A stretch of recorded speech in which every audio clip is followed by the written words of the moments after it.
Do you ever get the feeling, so deep, so sharp it carves into the bone, that something is horribly wrong but no one else notices? Like the world around you is humming with a frequency just slightly off, and you're the only one who can hear it? I didn't believe in any of this.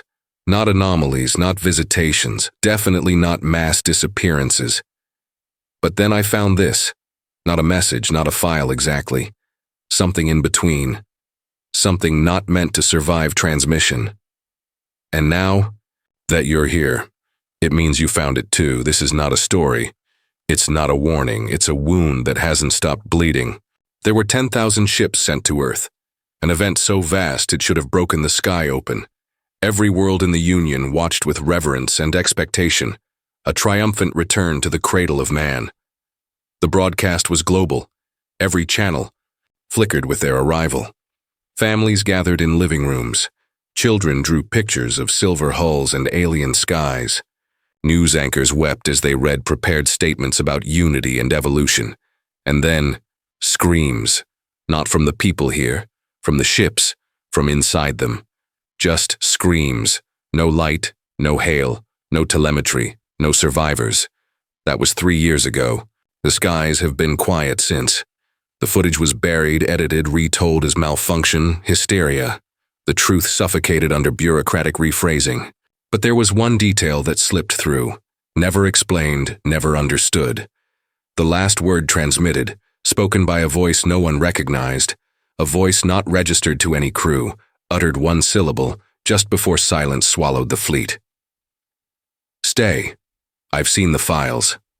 Not the public ones, the buried ones, sealed behind redacted walls and off-network servers. And if you're still watching, if you're still listening, then maybe you felt it too. The hum behind your teeth, the weight behind your dreams. Because that word, it wasn't meant for the fleet, it was meant for us, a warning or a command, maybe both. And it's already too late to obey. The first time something truly wrong happened, it was in an Arizona suburb. Normal, sun-beaten cul-de-sac, kids riding bikes, sprinklers misting driveways. A boy named Emery Samuels, age 7, was at his grandmother's house. Ordinary day. Blue popsicle, cartoon reruns, summer buzzing like static in the air.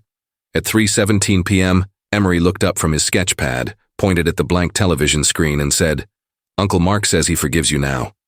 His grandmother, Alice, dropped the laundry she was folding. Mark had died in Kandahar 13 years earlier. They had never spoken of him in front of Emery.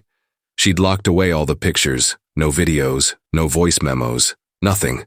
She asked Emery what he meant. He just blinked slowly and said, "He wants you to know he's proud of the choice you made." Then he smiled, blue popsicle dripping down his wrist, and went back to drawing. That night, Alice poured every bottle in the house down the drain. The next morning she called every relative. Emery had no memory of saying anything, but his drawing, that stayed. A sleek black ship hovering above a city skyline split in two by a river of fire. None of this hit the news. Not officially. The locals wrote it off as trauma, suggestibility. But then other kids started whispering things. Personal things. Names of the dead. One girl in Dayton, Ohio, barely 3 years old, looked her father straight in the eyes and asked, "Who was Eleanor?" He vomited in the sink. Eleanor had been the name of the daughter they lost at birth, a name they'd agreed never to speak again. We think of children as untouched, pure, but maybe they're just thin, porous. Maybe something is listening through them. The anomaly didn't stay confined to children. It never does. A week after the Emery incident, a programmer named Travis Myers vanished from his Brooklyn apartment. One moment he was on a video call with his girlfriend. They were talking about what to order for dinner. She looked away to grab her phone, no more than 3 seconds. When she looked back, he was gone. Not walked out, not ducked below frame. Gone. His headset lay on the desk, mic still active. Only one sound was recorded after his disappearance. Barely. Audible beneath the hum of street traffic. A whisper, "It sees you now." That phrase appears nowhere in his speech patterns. Not in any AI corpus, not in any language model. Linguists say the inflection doesn't match any known dialect or emotional spectrum. It's not human, and it's not trying to be. You might be thinking this is a pattern, one of those urban legends stitched together with fever dreams and conspiracy threads. But how do you explain what happened on March 4th of this year? At 2:12 a.m., every smart device within a 50-mile radius of St. Louis, Missouri, activated on its own. Phones, laptops, TVs, refrigerators with network capability. Not with a siren, not with a broadcast, with a voice. The same voice from the fleet, recorded by thousands of devices, independently, without connection. A single phrase, looped 6 times before vanishing. We never left. People tore their walls, part looking for speakers. They thought it was hackers, a glitch, a cyber attack. But no pattern was ever found. The signal didn't come from outside. It came from inside the devices themselves, a kind of ghost frequency, resonating with the power flow, rewriting nothing, just riding the current. No malware, no digital fingerprint, just a message. After that, I started collecting everything I could. Not the official reports, not the debunked articles. I looked in forgotten forums, psychiatric transcripts, dream logs, voicemails never meant to be played again. Every scrap of forbidden knowledge I could find. And I kept asking the same question, the one no one wanted to ask. Not even the brass at the Interstellar Return Authority. What did Earth do to the fleet? That's when I found something buried in a cold storage archive outside Pittsburgh.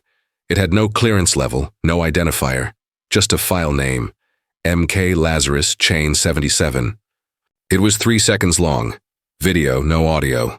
The image was shaky, black and white, full of interference. But unmistakable. A face, not human, watching.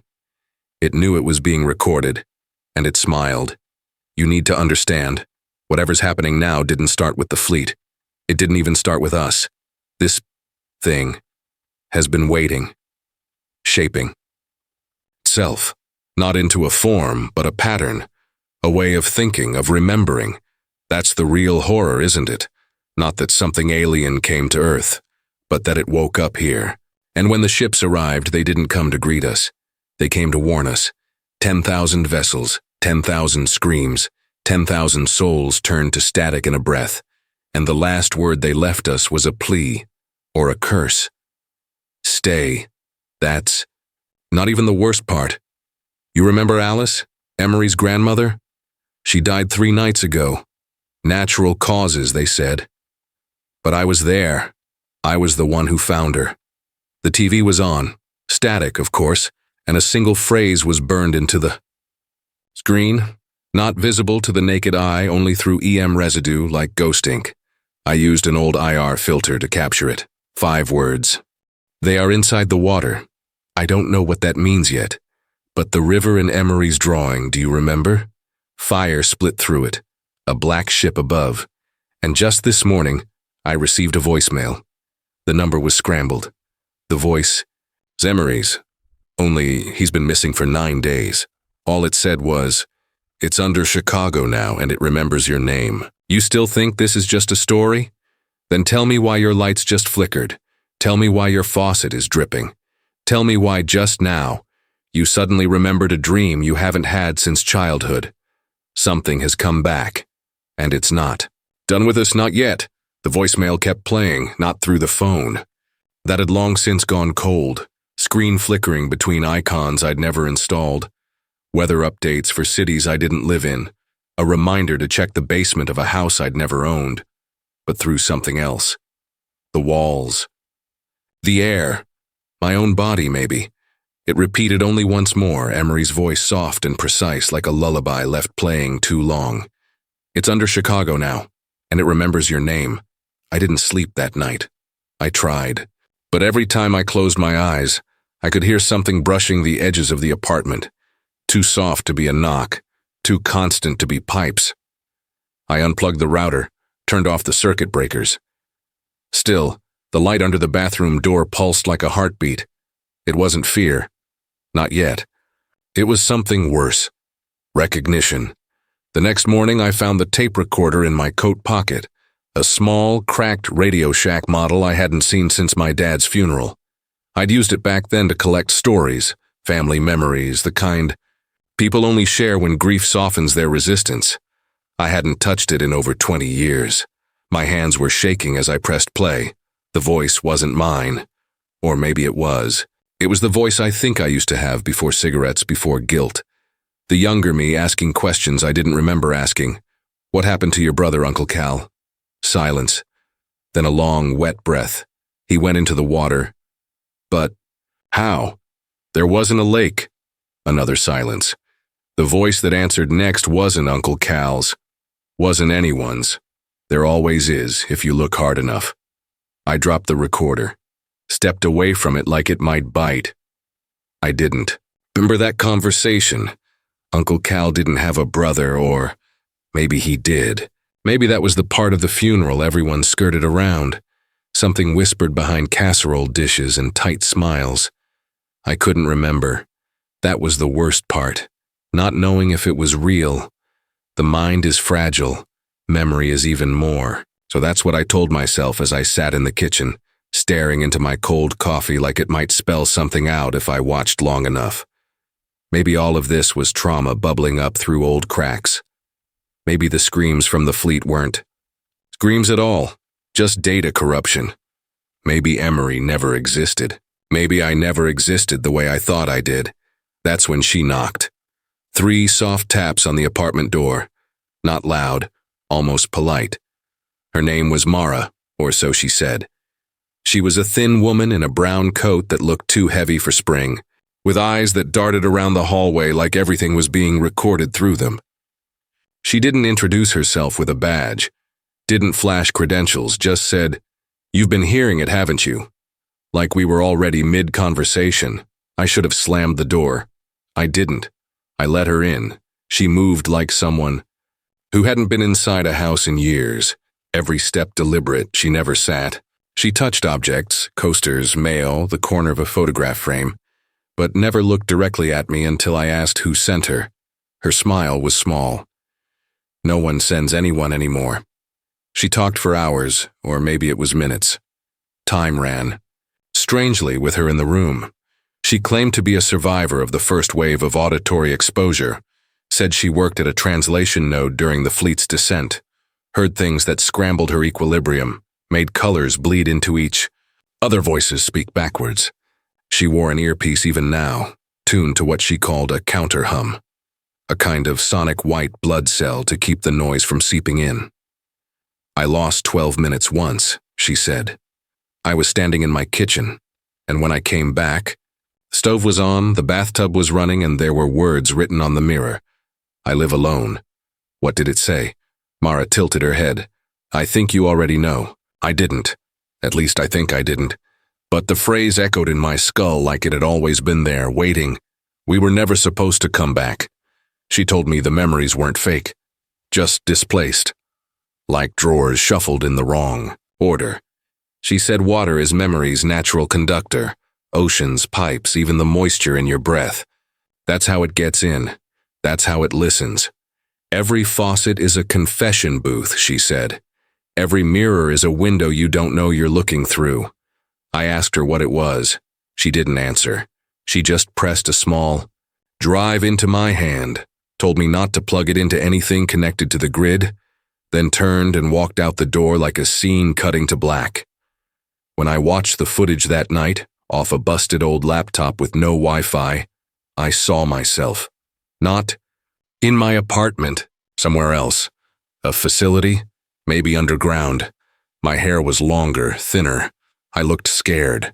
I was speaking to someone off camera, but the audio was degraded, covered in static, like an old VCR tape too many times dubbed over. I leaned in, adjusted. The volume, the sound cut through, warped but clear. We asked what was down there, and they answered by sending us back. I scrubbed forward, more silence, more glitching, until one frame stopped me cold, a freeze frame of me staring at the lens. But my eyes, they weren't mine. No pupils, just pitch. Like the camera had recorded a shadow that didn't belong to me. A mask that hadn't been worn yet, I ejected the drive, tossed it into the freezer like it could burn me. But that image, those eyes, stayed with me. I couldn't explain it, but they felt familiar. Familial, like I'd seen them somewhere else before. That night I pulled out old photo albums, not digital, the paper kind, the ones they can't rewrite. I flipped through pages of birthdays, camping trips, school recitals, and then I saw it. A photo of me, age 9, standing knee-deep in Lake Michigan, smiling, holding a toy boat. In the water behind me, just faint enough to miss if you weren't looking, was a ripple, a shape, something tall. Watching.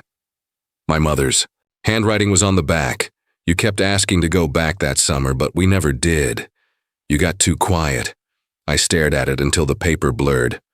I'm starting to believe this isn't about aliens, or ghosts, or even madness. It's about what we buried so deep we forgot to fear it. It's about the lie they built cities on. The thing they didn't want to remember. And now it's waking up. And if Mara's right, we've all been dreaming. Inside its mouth. For a brief moment, I thought it was over. It happened in the way endings are always promised. Quietly, with an answer that made just enough sense to settle the panic. The kind of answer that feels pre-chewed and easy to swallow. A week had passed since Mara disappeared into the hallway, and I hadn't seen or heard from her since. The flickering light stopped. The walls stopped whispering. The strange audio. Clips on my phone vanished. I even slept through the night. That more than anything should have terrified me. But I let myself believe. Because I wanted to. Because everyone wants a finish line, even if it's painted on sand. The truth, when it arrived, came wrapped in normalcy. An email from a Department of Interstellar Affairs analyst claiming to have reviewed my findings and offering clarification. A name I didn't recognize. A profile picture too perfect, but the tone was warm, reassuring. They wrote that the 10,000 ships sent to Earth were never actually manned. A symbolic act, they said. Autonomous crafts sent with data payloads. There were never any people inside, never any screams. The recordings I'd found, they were, according to them, residual harmonics, digital misinterpretations of background cosmic radiation filtered through Earth's magnetic shielding. A freak event, an error, a glitch. The email concluded with a neat paragraph boxed in blue. You're not crazy. This has happened before with deep space signals. The brain tries to make sense of random patterns. It fills in gaps. What you're experiencing is known as pareidolia, combined with long-term stress and possible sleep deprivation. Please rest. You've done good work. They even attached a PDF, studies, statistics, MRI scans, clean clinical answers, hidden truth, officially, explained, and I believed it, for 3 whole days. Then I found the photograph. It was tucked between pages of an old high school yearbook, one I hadn't opened in decades. I only found it because I was trying to declutter, because I thought I could start putting my life back together. The photo wasn't glossy, didn't match the paper. It was older than the rest of the book, yellowing at the edges, but unmistakably real. A group of kids in a forest, their backs turned, a small lake in the background, shadows in the trees that didn't match the light source. The date was handwritten on the back in blocky pencil. August 3rd, 1998. Camp Lachlan Water Study Group, Session 7. I didn't go to any summer camp that year. I know I didn't. I stayed home. My mother had fallen off the porch stairs that spring and broken her hip. I spent the whole summer helping her. She used to say that was the year I changed, the year I stopped laughing at cartoons, started staring out the window like I was watching for something. But there I was, in the photo, not front and center. No, tucked into the corner, almost hidden behind a taller kid. Hair longer, face pale, eyes wide like I knew something terrible was just out of frame. I stared at that photo for hours. Then I Googled Camp Lachlan. There were no results, no old newsletters, no parent forums, not even one of those nostalgic listicles about forgotten summer camps. The only hit was a broken link on a survivalist message board. Remember Session 7? Don't drink the water. That night I played the tape recorder again, not to listen, to erase it. I needed closure, needed it gone. But there was a new recording on it, time-stamped 3 days prior. Static. A gasp. Then my voice, older, ragged, and distant, like it had traveled a long way to find its way back. They keep showing me the same moment, like I'm supposed to remember it differently. A pause, then softer.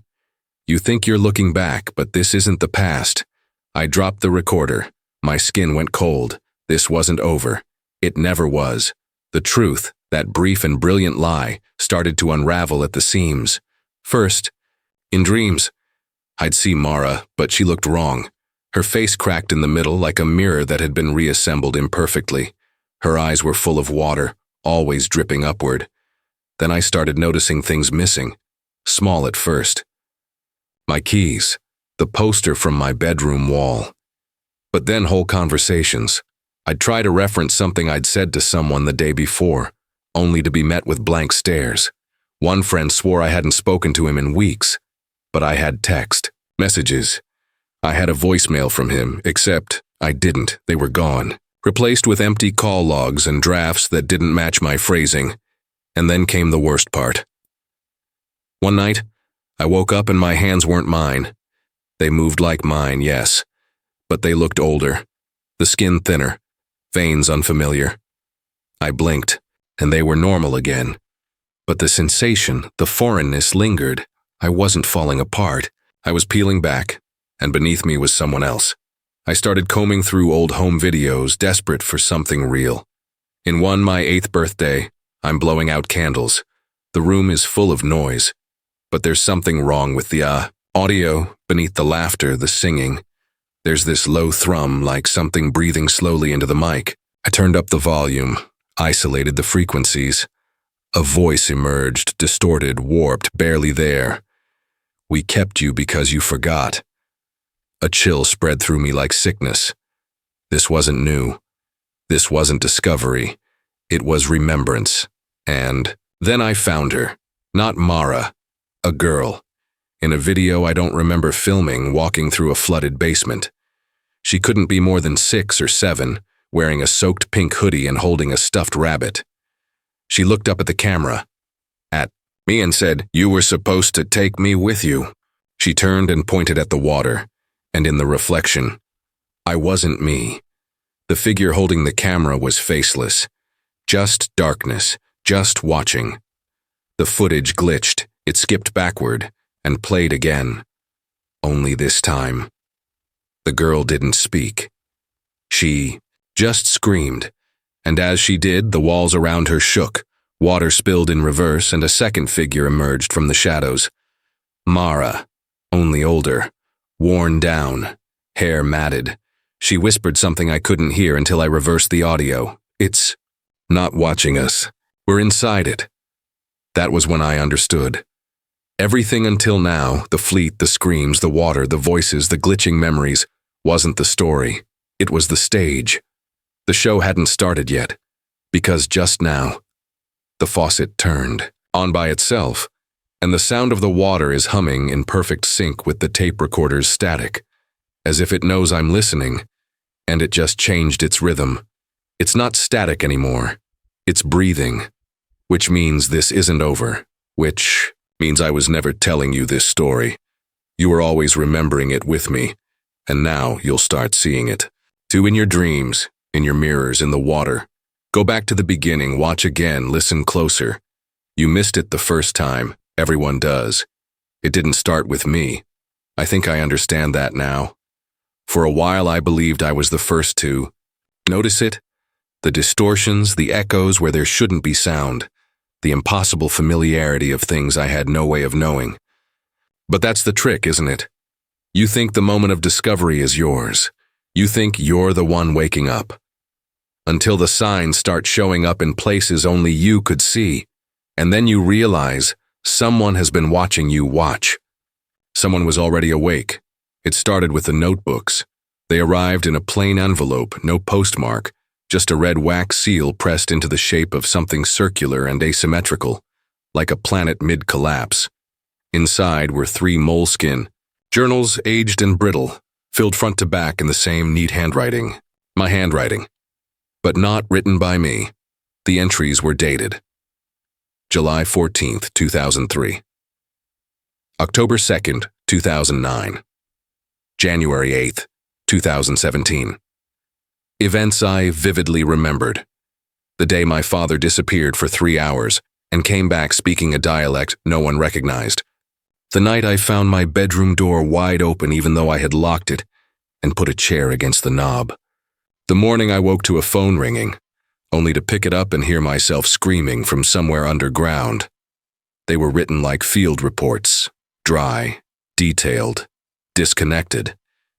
But in the margins were symbols, tiny looping characters I didn't understand until I saw one etched into the condensation on my bathroom mirror 3 nights ago. A spiral, broken once at the edge, with a line running through its center. It matched the one drawn in blood on the last page of the final journal. Beneath a single sentence, "The water remembers the shape of what touched it." That same night, the dreams returned. But they weren't just mine anymore. I saw strangers in my sleep, people I didn't know but felt close to. One wore a firefighter's jacket and wept as he watched static drip from his hands like oil. Another, a teacher from rural Missouri, peeled back her scalp in front of a classroom, revealing not bone but a map, veins laid out like highways intersecting an invisible geography. They looked directly at me, not through me. At me, as if I was the one being dreamt. And then came the messages.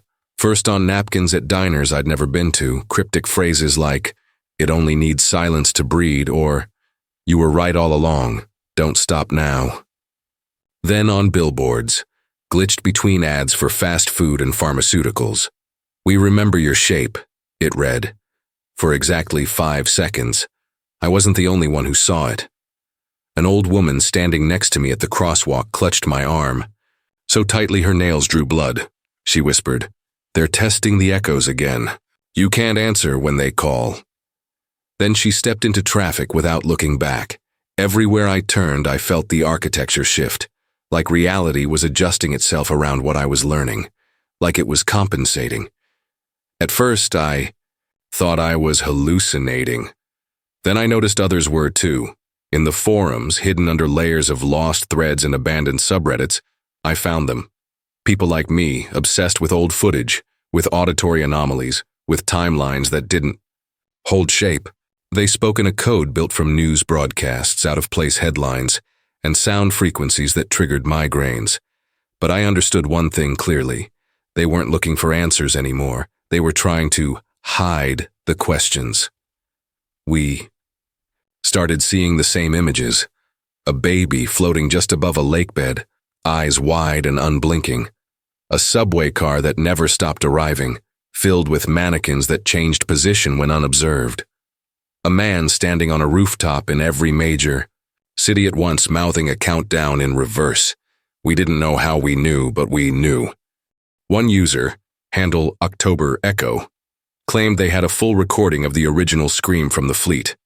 Not the broadcasted version, the one that never aired, the one the government never released. They shared it once. Only once.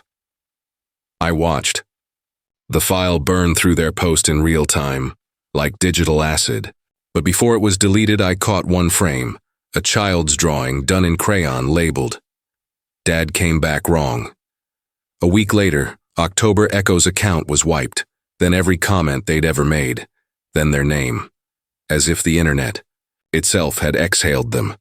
But I still had one message from them in my inbox. Just one. No text. Just a .zip file named "Remember You." Inside was a single video, found footage. Timestamped. June 23rd, 1985. A family picnic, kids playing, someone laughing behind the camera.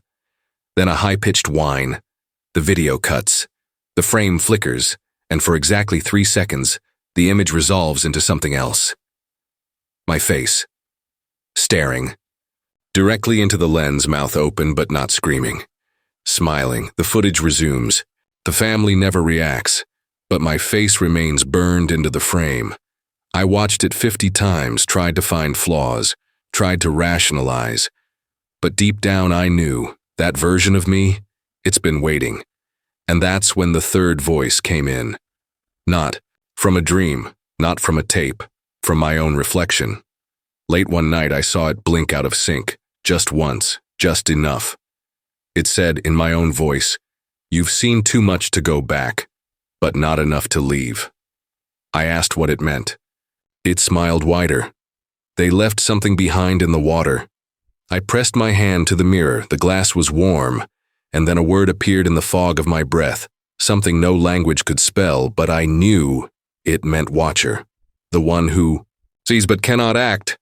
The observer. I think that's who I was meant to be, not the protagonist, the lens, the witness. And now I realize why the others were silent for so long, why they never screamed, why all that came back was sound. They weren't screaming, they were trying to warn us. And now that you've watched this far, now that your eyes have adjusted to the dark, you're part of it too. You've seen the symbols, heard the sounds, felt the water hum beneath your fingertips. You thought this was fiction, a story, but you've lived pieces of this, haven't you? That time you woke up outside with no memory of how you got there. The dream you had that bled into the real day. The person who waved at you swore they knew you, and you almost believed them. You're not crazy. They lied to you, and now we're remembering together. Look closer. There was never just one of us, and there never will be again. I've been sitting in this room for hours, or maybe it's days. Time doesn't move the way it used to. It stretches, contracts, pulses with a kind of silent pressure that I can feel in my teeth and behind my eyes. There's no sound here, just the memory of sound, like a radio left on in another room. Every so often I think I hear my name whispered through the walls, not by something cruel, not even something alive, just something that remembers me. They say trauma creates patterns like static carving grooves into a signal, replaying the same loop until it distorts into noise. Maybe that's what this all is, a pattern carved too deeply into me. The fleet, the scream, the broken water, the girl I should have saved, the girl I might still be. It's all one long loop, but I don't think I'm trapped in it. I think I'm becoming it. There's a truth. I haven't told you, not because I couldn't, because I wouldn't. I didn't want you to look at me the way I had to look at myself. When I was 7, I drowned. Not for long. They pulled me out in time. My lungs were full, but I survived. Everyone said I was lucky. But when I came back, I didn't recognize my mother. Not completely. She had my mother's face, her smell, her soft hands. But something was off. Her eyes lingered too long on things. Her voice dipped at strange angles. She started calling me sweetheart, a name she never used before. When I asked her why, she said, "Because that's what you've always been." But I remembered her calling me something else before. I just couldn't remember what. I lived in that silence for years, trying not to disturb it, trying to live a normal life. But there was always that gap, that hollow moment between heartbeats where I felt something watching, something waiting. I used to think it was a shadow, now I know better, it was me. The version that didn't come back, the version that stayed. Whatever's been happening, it's not just an invasion or a secret experiment or a rip in time. It's more intimate than that, more human. This was never about aliens, never about government black sites or audio phenomena. This was about forgetting, about what we choose not to remember and why. Because the truth is, we've all heard the scream, maybe not through speakers, maybe not in words, but in the silence after a loss, in the moments when we stare at ourselves too long and feel unfamiliar, in dreams where our bodies don't move right, where rooms stretch wrong, where voices we love speak in tones we've never heard before. Something happened to all of us, something we were made to forget, and I think I know why. Because to remember it would mean realizing we were never whole. We were always split, divided across timelines, dimensions, selves. Our consciousness refracted like light through a broken lens. We're not who we think we are. We're the version that came back wrong. And now, I have a choice. I found the original scream, the real one. Not a file, not a recording, a frequency, a living resonance buried in the sound of running water, in old analog static, in the spaces between words when someone tells you, everything's going to be okay. I can release it. I can remember all of it. But if I do, I don't know what I'll come. Maybe human, maybe something else, maybe something I've always been. And here in the stillness I feel it waiting, not with claws or teeth, but with understanding, with the weight of a truth I've carried my entire life. So I say this, now not to warn you, but to free you. If you've made it this far, you're already part of it. You're already waking up. You've seen the flickers, the gaps, the loops. You've felt the story inside your own bones. And maybe, just maybe, you've remembered something too. Not everything is a mystery to be solved. Some truths exist only to be survived. So if you're still here, if you're still you, ask yourself one last question before we continue. What have you chosen not to remember? And what if it's been remembering you all along? Thank you for watching. Don't forget to like, share, and subscribe for stories you were never meant to hear. Until next time, remember, some truths don't want to be found.